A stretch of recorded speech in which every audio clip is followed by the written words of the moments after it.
What up, guys? It's the old 25th Grace here, and had a pretty busy weekend. So me and a group of YouTubers got together and did something called Any2Con, and we was able to create $2,600 for COVID and Black Lives Matter, which surpassed our goal of just $2,000. But it was a very nice weekend. It was pretty fun. I'll have the link to that channel on my channel, so you guys can check that out for more content about actual anime. But back to the actual game. What we're going to be doing is going over the rest of these characters. Oops. So now we're going to be going with, since we did first the other one, we did got out of high school already, so we're going to be going over, which I'm going to do Mirror You last just to show you her, but we're going to be going over the characters in Hardcore Leveling Warrior this time around. So first we're going to start off with Max Leveling Warrior. Now Max Leveling Warrior is a pretty good weapon class character. His stats are pretty well balanced, and his kit is pretty much mostly useful in PvP, I would say. So he starts off with attacks opponents with the lowest HP, boosts his own attack by 20 to 50% with a 100% probability. His second attack is Hellfire. He attacks one opponent in the front with 130%, recovers 50% of the damage given. Attacks opponents with lowest HP, inflicts additional damage by 80% of the hero's decreased damage HP. So, pretty much if you have like 90% HP done, it's going to deal 80% of that. So, I'm pretty sure it scales based off of this stat right here. So if you have 40,000 HP missing, it's going to do 80% of 40,000, which is like 32 or something like that, 32,000 extra damage, etc. His passive boosts defense, HP, and crit damage, which is pretty nice. Avoids elimination by recovering 20 HP near elimination. Effect happens one time, which means if you try to kill him, he's going to come back at 20% HP. And his actual ultimate is attacks opponent with the highest HP 275. This attack is applied as an unconditional critical hit, so he will always critical hit on lacerate no matter what, which is a pretty nice thing considering his critical damage boost. And so yeah, next, if we're going in order of which characters are better than others, it would probably be Hardcore Leveling Warrior, No Name, God Killer Zero, and Great Sword Sora.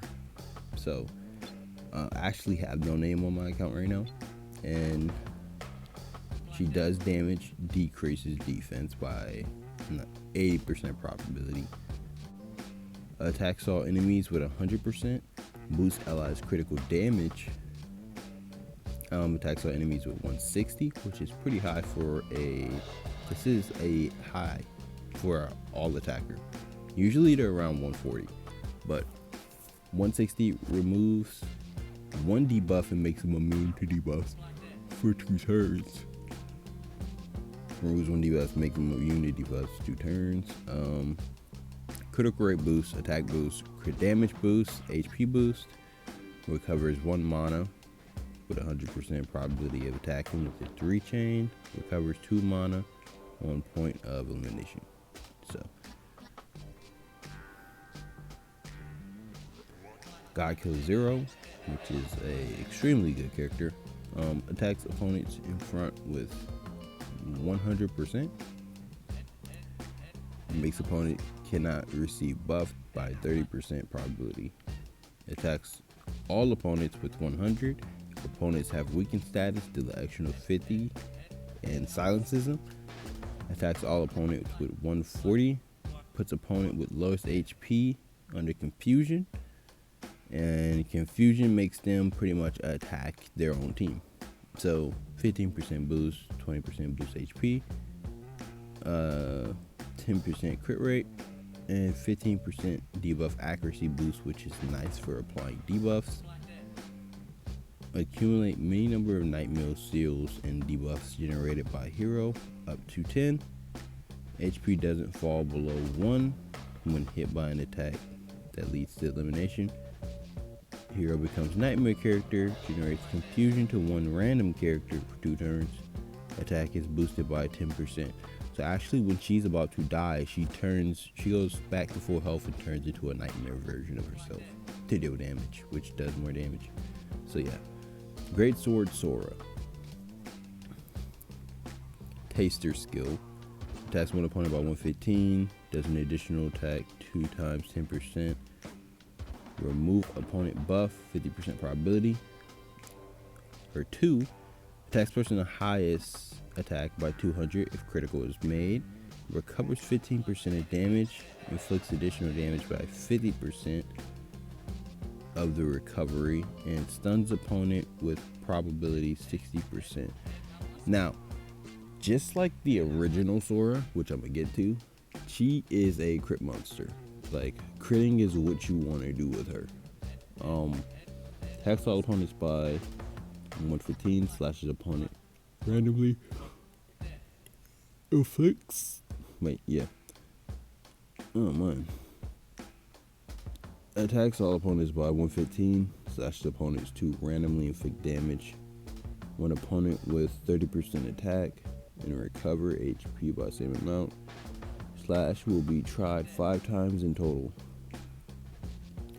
Attack boost, HP boost, damage decrease, debuff resist boost. Recovers 10% of HP when inflicted with damage that goes over 20% of her maximum. So if you hit her with an attack, now say she has 120% HP or 100%. Let's say she has a 100,000 actually. Basically, if you deal 30,000 to her, she's getting 10,000 back.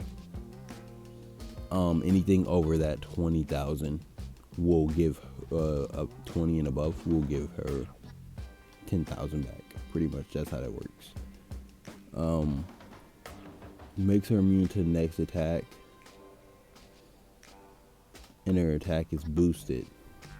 So after you do that, she gets immune to an attack and her attack is boosted. Her critical damage is also boosted.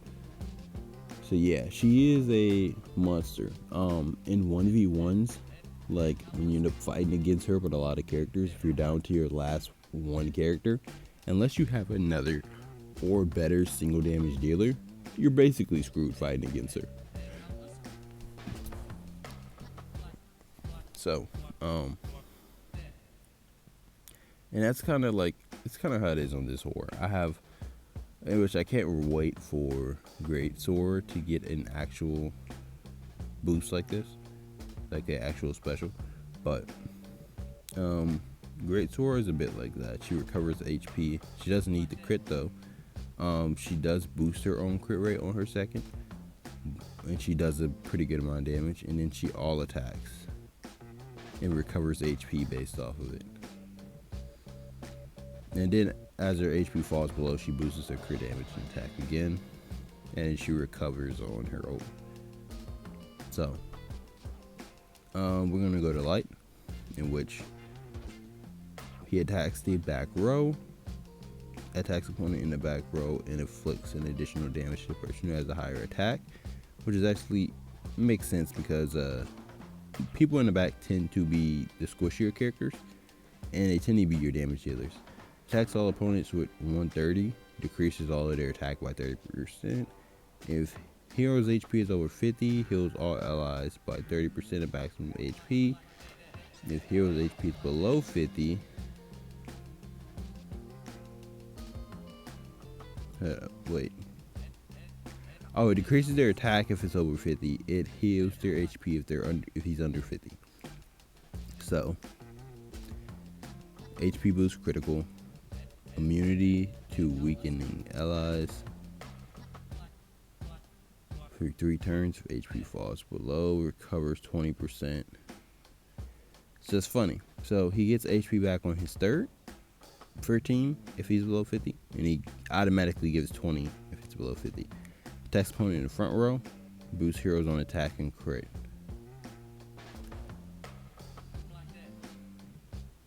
Master Pooh.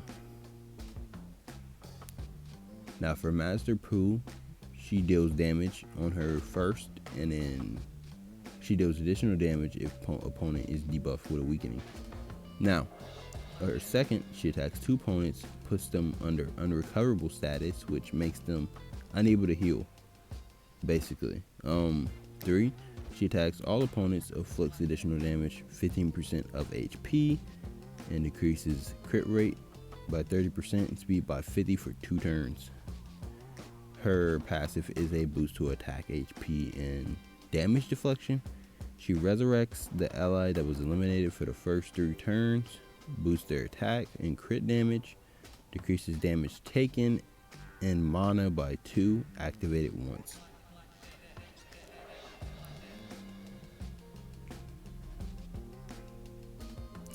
Now Valkyrie. Valkyrie attacks one opponent, generates a shield along with that attack for the person with the lowest HP, and she removes 1 debuff.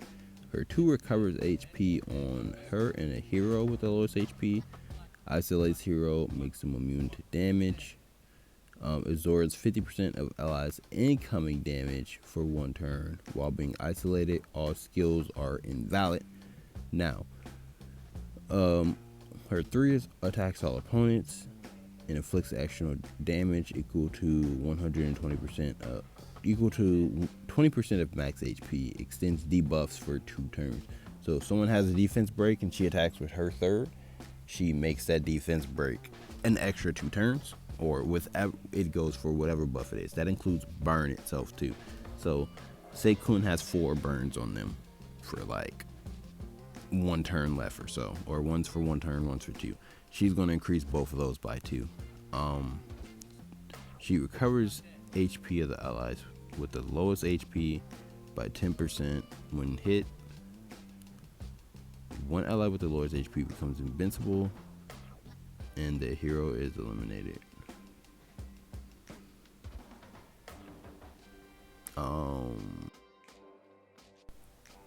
So armies. Now for an S-class character, she's pretty good. She attacks a person in the back row and gives them poison for 30% of her attack. 2, she attacks a random person and generates 2 poison statuses for 30% of her attack, but the attack is 200 this time. And on her ult, on her 3 chain, she gives 140%, gives attack and crit to all allies that are on your team by 30. She has a base increase to critical rate and attack, and her speed is boosted by 50 for 2 turns when attacking a poisoned opponent. Now you have Dark, and soon they're probably going to be coming out with King Dark and some more characters from Hardcore Leveling Warrior. But Dark attacks 1 random opponent for 115, decreases opponent attack by 30 with a probability of 65, attacks 1 opponent on his 2 with 250, attacks 1 opponent with 215, makes an unrecoverable so they can't heal, attacks all opponents by 150 and gives them weakening status, and then he boosts his defense, debuff accuracy, resurrects all allies next turn if ally is eliminated within 2 turns from the start of the game. So if you're fighting somebody stronger and they wipe your entire team but him, he is going to be the one to resurrect all of them if they die within the first 2 turns. I would say that is that good, but as far as PvP goes, that would literally only work if he survived. Only. And given that his stats are extremely lower than most SS's, he probably won't unless you try to like build him with a shield at the beginning. But yeah, Hardcore Hearth Heater is a nice one. Smashes ground. Attacks one opponent, back row, 120%. Boosts his hero attack by 30. Attacks one opponent in the back row by 210. Hits them with a defense down by 90% probability for 2 turns. Takes on the power of a dragon. Attacks all opponents in the back row 160. Decreases HP by 25% as a price of power. Inflicts an additional 160 of the decreased HP that was taken off of him. So it's either the decreased HP that was taken off of him, or it's the decreased HP that he already has. But I think I'm pretty sure it's the one that's taken off. So he's going to deal 160% of that 25. So say if he had 100,000 HP and he's dealing 25,000, he's dealing 160 of 25,000, which would be, I'm pretty sure that would be around like 30 or 40k. He has a 15% attack HP boost, and 15% attack boost. He also has a 30% attack boost and a 30% crit rate when hit. He is a martial artist, so he has a bit of a higher HP and defense, but he is S class, so it's lower than double S. Attacks opponent with highest attack 200%, and the hero HP falls. If his hero HP falls to 0, and the hero HP falls to 0 or 1 actually, if he has 25% HP or lower, additional damage by 300% of decreased HP. Now this, I'm pretty sure, is if he has less than 25% HP, his HP is just going to fall to pretty much 1, and he's going to deal extra 300 on top of his 200 of his decreased HP to you as damage. That's how Hearth Eater is going to attack. Hardcore Leveling Warrior is another good one. He stacks lucky coins and deals damage based off them. So 2 lucky coins when hit, no more than 10 can be acquired. He gets 1 lucky coin when he attacks. Now,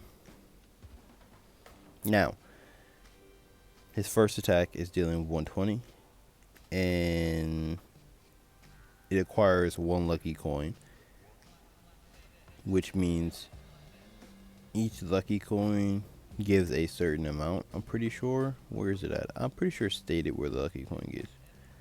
Oh no, he acquires 1 lucky coin, which means, yeah. So he gets lucky coins on his passive, and he gets lucky coins from his first. Now, on his secondary attack, he does 175 and inflicts additional 20 for each lucky coin. Boosts his own attack by 20. So now, this is to say that I'm not sure. I think it doesn't say how many lucky coins this second one uses, but I think it uses 1 or 2. Because his 3 actually says it uses up all lucky coins, which is it's pretty weird. I don't know if his second actually uses lucky coins, but his 3 uses up all lucky coins, and if you have a total of 10, you can get 400 extra % on your damage, which will make you at 640, which is pretty crazy, but it'll probably be enough for him to match a higher DPS single target. Like in the S class, because his actual attack is lower. Now, you got Zero, where she has an ultimate actually as an S class, which is pretty nice. She attacks all opponents, decreases defense, and if they're over 50%, she gets poison. That's pretty nice. So she decreases defense if they're over 50. She gets poison if they're under 50. Poison opponent, 30% attack, 100% probability. When crit hit occurs, that's pretty nice. Makes her a crit monster. Attacks two opponents, leave statuses with poison. So she's pretty much, you let her crit, and she does a bunch of poison stacks and debuff stacks. That's pretty much all. That's pretty much how you use her. Lime. Attacks with highest HP. Inflicts the extra 70 while attacking if opponent is weakened. Attacks opponent, removes all weakening statuses on hero. Absorbs allies weakening statuses with 100 probability when hit. Attacks all opponents with 150, decreases their attack. It's pretty basic. Attacks 140. Attacks 210, reduces crit. Attacks back row 200, activate buff for all ally that reduces 90% damage from opponents from all targets except for caster by 80, only applies that skill. That's a bit of a weird one. So it says attacks opponents back row by 200%, activates a buff for all allies that reduces 90% of damage from opponents. All target attacks by 80% except for caster for 2 turns. Only applied using skill that attacks all of. So basically how this one is any AoE attacks is getting negated by 90%, pretty much. Single damage doesn't count. Opens up God's Armory when HP falls below 50%. Boosts skill damage by 30% to all allies. One-time effect. And then we have her. Attacks and remove weakening status. Attacks and inflicts an extra 100% on a burn. Attacks all and puts opponent in burns for 2. 15% attack, 20% debuff accuracy, decreases defense by 90 for 2 turns when attacking opponents with burn. So this is nice when you use her ult. She could possibly be used with someone like Kun who burns all the time. But that is the mainstay of the TOG characters. And I'm going to be making other videos about other characters, and we'll get into it later. So I'll catch you guys later. Peace.